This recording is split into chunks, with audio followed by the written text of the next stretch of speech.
In the heart of a small, forgotten village stood an ancient house, long abandoned and decaying.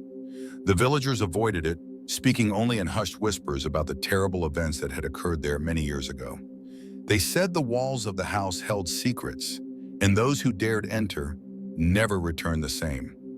Mira, a local historian with a penchant for the supernatural, had always been intrigued by the house. After years of research, she decided to investigate it for herself, convinced the legends were nothing more than local folklore. Armed with her flashlight and recorder, she ventured to the house at dusk, determined to uncover its mysteries. The door creaked as she stepped inside. The air was thick with dust and the scent of mildew. Mira shone her flashlight around the room, revealing faded wallpaper and broken furniture. As she moved deeper into the house, the floorboards groaned under her weight, and the shadows seemed to stretch and twist unnaturally.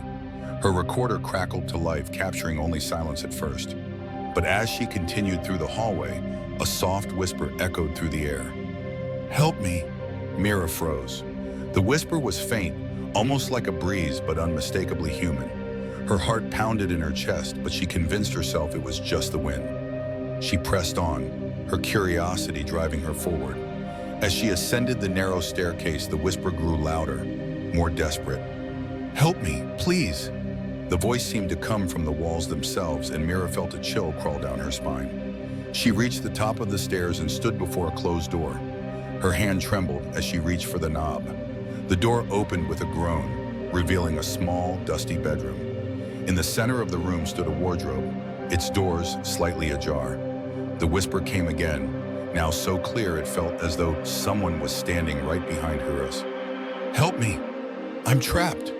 Mira turned, her flashlight illuminating the empty room. The wardrobe creaked open further, revealing nothing but darkness inside. But the whisper didn't stop. It grew louder, more insistent, filling the room with a frantic energy. Desperate to uncover the source, Mira stepped toward the wardrobe. As she peered inside, her flashlight flickered and died, plunging the room into darkness. The whisper became a scream, echoing through the walls, enveloping her in terror. "Get out!" The walls shook violently as if something within them was trying to break free. Mira stumbled back, her heart racing as the house seemed to come alive around her. The whispers became deafening, overlapping voices pleading and screaming all at once. With adrenaline surging through her veins, Mira bolted for the door. The house seemed to fight her every step, the air growing thick and oppressive, the whispers clawing at her mind. She burst through the front door and collapsed onto the grass, gasping for breath. As she lay there trembling, she dared to look back at the house.